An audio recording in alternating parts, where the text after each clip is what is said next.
తనని బూతులు తిడుతూ వీడియోలు పెడుతున్నాడని, తన డబ్బులు కాజేసి వైజాగ్ పారిపోయానని ప్రచారం చేస్తున్నాడని, అందుకే పోలీసులను ఆశ్రయించినట్లు వైజాగ్ సత్య చెబుతున్నారు.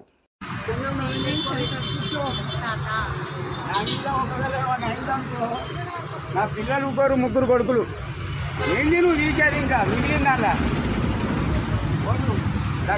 ఇప్పుడు మన కేసీఆర్ గారు ఉన్నారు, బాగా తాగుతాడు, మన ఫామ్ హౌస్లో పంటాడు మెదక్లో, కూల్ డ్రింకర్.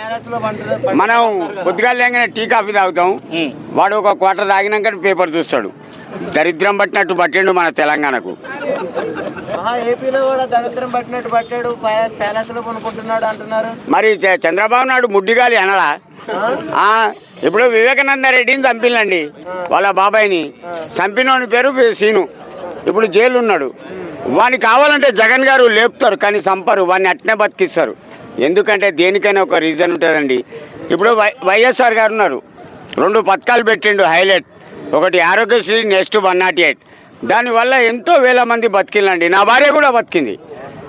అవునండి, నాకు తెలంగాణలో లేక ఆంధ్రప్రదేశ్లో కాంగ్రెస్ అంటే వీర అభిమాని. నేను వీర అభిమానిని. మీ అందరి అభిమానానికి ఒక దండం. ఇంతమంది మొబైల్ లాబట్టి కెమెరాలు తీసి నా ఇంటర్వ్యూ గురించి నిలబడ్డారంటే మీ అభిమానం.